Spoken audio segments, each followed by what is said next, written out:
There is in the land of Minar a vast still lake that is fed by no stream and out of which no stream flows. 10,000 years ago there stood by its shore the mighty city of Sarnath, but Sarnath stands there no more. It is told that in the immemorial years when the world was young, before ever the men of Sarnath came to the land of Minar, another city stood beside the lake, the gray stone city of Ib, which was old as the lake itself, and peopled with beings not pleasing to behold. Very odd and ugly were these beings, as indeed are most beings of a world yet inchoate and rudely fashioned. It is written on the brick cylinders of Kedatharon that the beings of Ib were in hue as green as the lake and the mists that rise above it. They had bulging eyes, pouting, flabby lips, and curious ears, and were without voice. It is also written that they descended one night from the moon in a mist, they and the vast still lake and gray stone city Ib. However this may be, it is certain that they worshipped a sea-green stone idol, chiseled in the likeness of Bakrug, the great water lizard, before which they danced horribly when the moon was gibbous. And it is written in the papyrus of Ilarnek that they one day discovered fire, and thereafter kindled flames on many ceremonial occasions. But not much is written of these beings, because they lived in very ancient times, and man is young and knows little of the very ancient living things. After many eons, men came to the land of Minar, dark shepherd folk, with their fleecy flocks, who built Thra, Ilarnek, and Kedatharon on the winding river Ai. And certain tribes, more hardy than the rest, pushed to the border of the lake and built Sarnath, at a point where precious metals were found in the earth. Not far from the great city of Ib did the wandering tribes lay the first stones of Sarnath, and at the beings of Ib they marveled greatly. But with their marveling was mixed hate, for they thought it not meet that beings of such aspect should walk about the world of men at dusk. Nor did they like the strange sculptures upon the gray monoliths of Ib, for why these sculptures lingered so late in the world, even until the coming of men, none can tell, unless it was because the land of Minar is very still, and remote from most other lands, both of waking and of dream.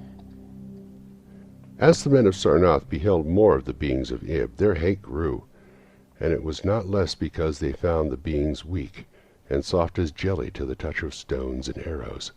So one day the young warriors, the slingers, and the spearmen, and the bowmen marched against Ib and slew all inhabitants thereof, pushing the queer bodies into the lake with long spears, because they did not wish to touch them, and because they did not like the gray sculptured monoliths of Ib.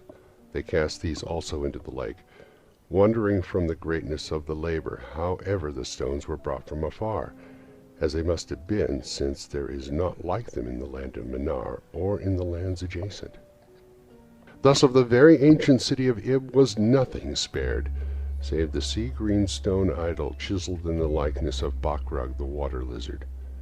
This the young warriors took back with them as a symbol of conquest over the old gods and beings of the, and as the sign of leadership in Minar. But on the night after it was set up in the temple, a terrible thing must have happened, for weird lights were seen over the lake, and in the morning the people found the idol gone, and the high priest Tarnish lying dead, as from some fear unspeakable. And before he died, Tarnish had scrawled upon the altar of chrysolite with coarse shaky strokes the sign of doom. After Tarnish there were many high priests in Sarnath, but never was the sea-green stone idol found, and many centuries came and went, wherein Sarnath prospered exceedingly, so that only priests and old women remembered what Tarnish had scrawled upon the altar of chrysolite. Betwixt Sarnath and the city of Ilarnek arose a caravan route, and the precious metals from the earth were exchanged for other metals, and rare cloths, and jewels, and books, and tools for artificers, and all things of luxury that are known to people who dwell along the winding river Ai and beyond. So Sarnath waxed mighty and learned and beautiful, and set forth conquering armies to subdue the neighboring cities, and in time there sate upon the throne in Sarnath the kings of all the land of Minar, and of many lands adjacent. The wonder of the world and the pride of all mankind was Sarnath the Magnificent. Of polished desert quarried marble were its walls, in height 300 cubits and in breadth 75, so that chariots might pass each other as men drove them along the top. For full 500 stadia they did run, being open not only on the side towards the lake where a sea-green stone wall kept back the waves that rose oddly once a year at the festival of the destroying of Ib. In Sarnath were 50 streets from the lake to the gates of the caravans, and 50 more intersecting them. With onyx they were paved, save those whereon the horses and camels and elephants trod, which were paved with granite. And the gates of Sarnath were as many as the landward ends of the streets, each of bronze, and flanked by the figures of lions and elephants, carven from some stone no longer among men. The houses of Sarnath were glazed brick and chalcedony, each having its walled garden and crystal lakelet. With strange art they were builded, for no other city had houses like them, and travelers from Thra and Alarnec and Cathaderon marveled at the shining domes whereon they were surmounted. But more marvelous still were the palaces and the temples and the gardens made by Zakar, the olden king. There were many palaces, the last of which were mightier than any in Thra or Alarnec or Cathaderon. So high were they that one within might sometimes fancy himself beneath only the sky. Yet when lighted with torches dipped in the oil of Dother, their walls showed vast paintings of kings and armies, of a splendor at once inspiring and stupefying to the beholder. Many were the pillars of the palaces, all of tinted marble, and carved into designs of surpassing beauty. And in most of the palaces the floors were mosaics of beryl and lapis lazuli and sardonyx and carbuncle and other choice materials, so disposed that the beholder might fancy himself walking over beds of the rarest flowers. And there were likewise fountains which cast scented waters about in pleasing jets, arranged with cunning art. Outshining all others was the palace of the kings of Manar and of the lands adjacent. On a pair of golden crouching lions rested the throne, many steps above the gleaming floor. And it was wrought of one piece of ivory, though no man lives who knows whence so vast a piece could have come. In that palace there were so many galleries, and many amphitheaters where lions and men and elephants battled at the pleasure of the kings. Sometimes the amphitheaters were flooded with water conveyed from the lake in mighty aqueducts, and then were enacted stirring sea fights or combats betwixt swimmers and deadly marine beings. Lofty and amazing were the 17 tower-like temples of Sarnath, fashioned of a bright multicolored stone not known elsewhere. A full 1,000 cubits high stood the greatest among them, wherein the high priest dwelt with a magnificence scarce less than that of the kings. On the ground were halls as vast and splendid as those of the palaces, where gathered throngs in worship of Zokalar and Tamash and Laban, the chief gods of Sarnath, whose incense-enveloped shrines were as the thrones of monarchs. Not like the Echians of other gods were those of Zokalar and Tamash and Laban, for so close to life were they that one might swear the graceful bearded gods themselves sate on the ivory thrones. And up unending steps of zircon was the tower chamber, where from the high priest looked out over the city and the plains and the lake by day, and at the cryptic moon and significant stars and planets, and the reflections in the lake at night. Here was done the very secret and ancient rite in detestation of Bachrach the water lizard, and here rested the altar of chrysolite, which bore the doom scroll, a Taranish. Wonderful likewise were the gardens made by Zakar, the olden king. In the center of Sarnath they lay, covering a great space and encircled by a high wall. And they were surmounted by a mighty dome of glass, through which shone the sun and moon and planets when it was clear, and from which hung fulgent images of the sun and the moon and stars and planets when it was not clear. In summer the gardens were cooled with fresh odorous breezes skillfully wafted by fans, and in winter they were heated with concealed fires, so that in those gardens it was always spring. There ran little streams over bright pebbles, dividing meads of green and gardens of many hues, and spanned by a multitude of bridges. Many were the waterfalls in their courses, and many were the hued lakelets into which they expanded.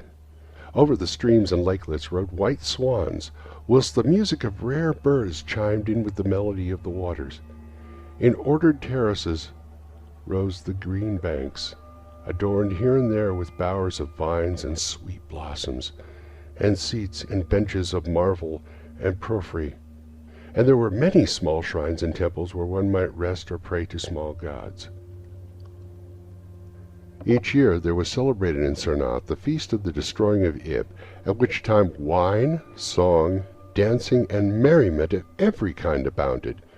Great honors were then paid to the shades of those who had annihilated the odd ancient beings, and the memory of those beings and their elder gods was derided by dancers and lutanists, crowned with roses from the gardens of Zakar, and the kings would look out over the lake and curse the bones of the dead that lay beneath it. At first the high priest liked not these festivals, for there had descended amongst them queer tales of how the sea-green Ichion had vanished, and how Tar and Ish had died from fear and left a warning, and they said that from their high tower they sometimes saw lights beneath the waters of the lake. But as many years passed without calamity, even the priests laughed and cursed and joined in the orgies of the feasters. Indeed, had they not themselves in the high tower often performed the very ancient and secret rite in detestation of Bakrog the water lizard?